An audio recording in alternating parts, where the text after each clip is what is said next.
El otro día cuando nosotros nos despedimos o cuando se estaba conformando una situación, a mí me causó gracia que al mediodía abro Infobae y Infobae tiene dos noticias que son las dos noticias principales del portal en ese momento. Una era la decisión de Mondelez, la multinacional de alimentos, de suspender a sus 2000 y pico de trabajadores, que era una decisión histórica, o sea, vos veas una noticia mala para el país. Y un anuncio que acaba de hacer con Antonio Laje, Luis Caputo, de que la Argentina iba a emitir un bono a 4 años al 6,5% en dólares, al 6,5% de interés anual, para tratar de recaudar plata para hacer frente a los vencimientos que vencen ahora en enero de deuda de intereses. Entonces Caputo, el gobierno lo vende y muchos medios reproducen, finalmente Argentina sale a los mercados internacionales por primera vez, no sé desde cuándo, y como el riesgo país está bajo, se va a financiar a una baja tasa de interés. Bueno, ni tanto ni tampoco. Y muestra un poco cómo es Caputo, qué es lo que hay acá. Si fuera así, sería una buena noticia que Argentina se pueda financiar al 6,5% de interés anual, aunque uno podría poner algunos reparos, porque eso significa que vos tenés que producir dólares cada año 6,5% más que el anterior para poder devolverla, pero de cualquier manera, y además porque vos estás reemplazando una deuda más barata, es una deuda que creo que la deuda que vence tiene un 2% de interés o algo así, y entonces tiene un lío, pero ni siquiera es seguro que sea ese 6,5%, porque voy a ponerme un cachito técnico. Los que conocen de esto te dicen, mira, hay que ver a cuánto se vende, porque vos sacás un papel de 100.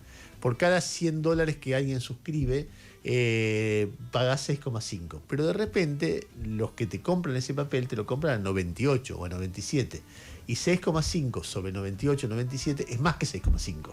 6,5 es sobre 100, sería 6 dólares con 50 de intereses. Esos 6 dólares con 50 sobre 98 es más porcentaje que sobre 100. Entonces eso cambiaría, depende el corte, el precio de corte, dicen. Y lo segundo que hay que mirar es que al parecer, ayer lo contaba muy bien la política online, esto no es que directamente el mercado compra voluntariamente, sino que él tiene un preacuerdo con sectores, por ejemplo, empresas de seguro, por ejemplo, bancos, por ejemplo, fondos de inversión. Entonces, lo que dice la política online es que está siendo concesivo en otros negocios de estos, por ejemplo, encaje, de estos sectores financieros, para que le tomen esto a ese interés y poder decir, nos estamos financiando barato. Entonces hay el gran Caputo, el mago de las finanzas, haciendo malabares para decir, che, por un lado no conseguimos los 20.000 millones de dólares de los bancos que dijimos, pero conseguimos 2.000 y fíjense que baja la tasa. Y después por abajo los que saben te dicen, che, no es tan baja, es un poco más. Ayer, por ejemplo, la política online la calculaba en 10% anual, o sea, 10% anual en dólares es muchísimo.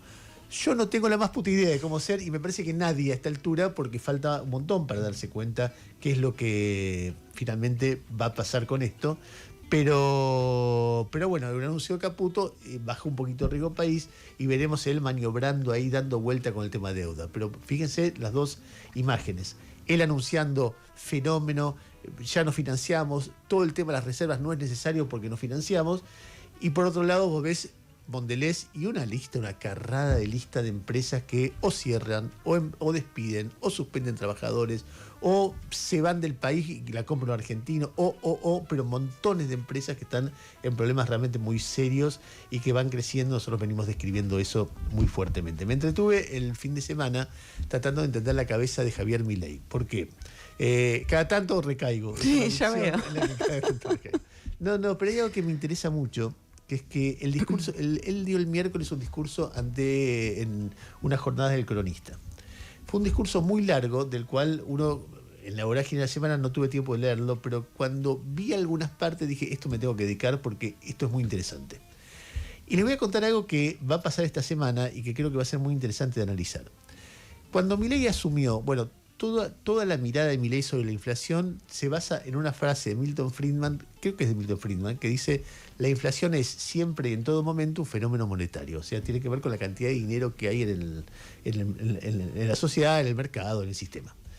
Entonces él que decía, yo voy a limpiar eso, no va a haber sobrante de dinero y no voy a emitir más. primero voy a hacer un gran ajuste, como no voy a tener que ni contraer deuda ni emitir porque no voy a gastar más de lo que tengo, a partir de ahí la inflación va a bajar.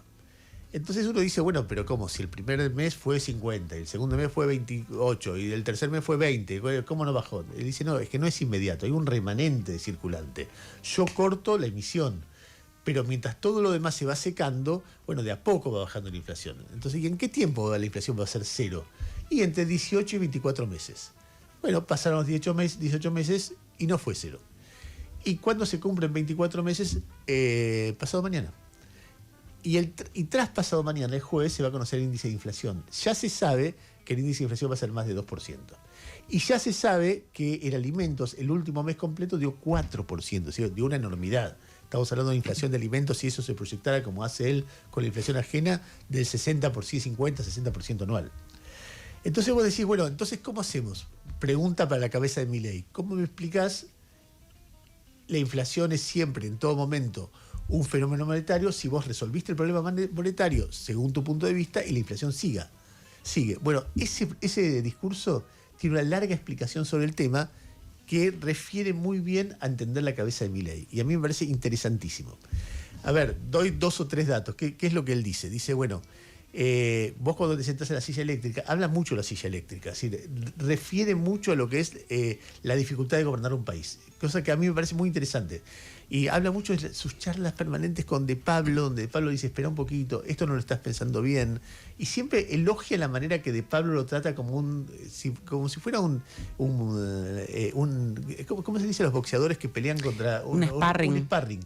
En un momento le argumenta algo, Milei se enoja y De Pablo le dice, dejémoslo que madure, no quiero insistir por ahí. O por ejemplo, en un momento él dice que le dice a De Pablo que siempre le decía, no puedo entender que sos piadoso con los presidentes cuando hacen las cosas que hacen. Y ahora lo entiendo que soy presidente, dice él, porque es difícil y desde afuera no se ve. O sea, hay como que él está mirando eso. Bueno, entonces pues, la pregunta, ¿cómo se explica que hay inflación 24 meses después? Entonces él dice, bueno, yo no tenía en cuenta que el argentino tiene expectativas inflacionarias, entonces se cuida con el dólar, entonces cualquier cosa que hace compra dólares y eso me genera un quilombo. No me puedo enojar yo, dice él, con la historia del país, porque es la historia del país, pero la historia del país influye en la conducta de las expectativas, la conducta de las expectativas genera eso. Entonces hay un elemento que no es siempre y en todo momento, pero no en los países donde hay expectativa inflacionaria como la Argentina. Perfecto. Y después yo no tenía en cuenta que la oposición te genera una inestabilidad y qué sé yo. Bueno, no, entonces no es siempre y en todo momento, salvo que la oposición sea dura o salvo que las expectativas sean malas. Y después, hablando de otros temas, en otro momento dice, bueno, ¿cómo explicás vos que Trump levante? Porque cuando vos levantás aranceles, encarecés productos importados y generás inflación. Bueno, hay cuestiones geopolíticas, dice él. Por eso lo explica Trump. Entonces dice, bueno, salvo que haya cuestiones geopolíticas. Entonces empieza a ver tantas excepciones al tema de salvo, siempre y en todo momento, que primero ya no es siempre y en todo momento, salvo que. Y ayer se lo comentaba a mi hijo mayor, y mi hijo mayor, que tiene una cabeza muy, muy volada, me decía, hay una teoría, me nombró de quién y me la mandó después, de cómo evoluciona la ciencia, que tiene que ver con eso. Hay un paradigma, una cosmovisión de cómo funcionan las cosas. Y esa cosmovisión está establecida, pero de repente hay una excepción a esa cosmovisión. Dice, che, esa cosmovisión, ¿cómo explica esto? Mira, es un tema menor, no importa, es una cosmovisión general, pero después te aparece otro tema mayor, y trata de adaptarse, otro tema, y trata de adaptarse, y otro tema, y llega un momento que son tantos los temas que aparece un nuevo paradigma que discute el anterior y dice, che, el paradigma está mal, no las excepciones. Entonces, y aparece ahí una negociación, una disputa, lo que sea, y ahí evoluciona la ciencia. Milei, siento yo, si fuera honesto en su planteo, está a punto de darse cuenta que la inflación no solo es un fenómeno monetario. A punto, porque empieza a encontrar tantas excepciones, y lo dice tanto, que me parece que ahí hay algo que está como crujiendo. Sucediendo. Claro, porque tiendo a pensar, pues si vos decías taxativamente, siempre, en todo momento, y después hay un problema con eso, porque si él decía, si uno se mete en el proceso de formación de precios, Trump con los aranceles, o él con el cepo para las empresas, o con no dejar que flote el dólar, él dice, eso termina el socialismo. Siempre decía eso, porque genera una falla de mercado que obliga a otra falla de mercado, a otra falla, y finalmente eso termina el comunismo. Entonces, esa frase también está desmentida por la realidad, porque él hace 2 años le pone trabas al libre funcionamiento de las cosas como lo piensa. Con lo cual, o aquella frase estaba mal, o vamos camino al socialismo. Trump con los aranceles es un casi clásico caso que para su mirada anterior va camino al socialismo. Entonces, nada, estaba viendo, y en ese discurso aparece mucho, y después aparece el mentiroso.